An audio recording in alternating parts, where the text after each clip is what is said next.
अस्सलामु अलैकुम वरहमतुल्लाह। मैं सैयद मोहम्मद हाकिम अली शाह आप दोस्तों को खुश आमदीद कहता हूँ। उम्मीद करता हूँ तमाम दोस्त खैरियत से होंगे।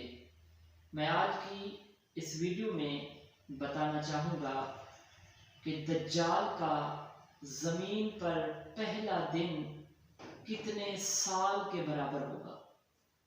दज्जाल का ज़मीन पर पहला दिन 1 साल के बराबर होगा।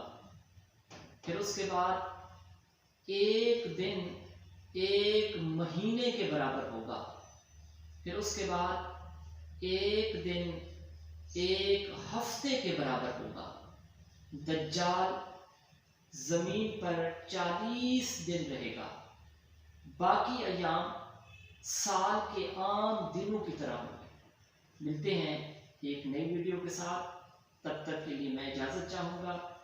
अल्लाह ताला हम सब का हामी नासिर हो। अस्सलामु अलैकुम वरहमतुल्लाह।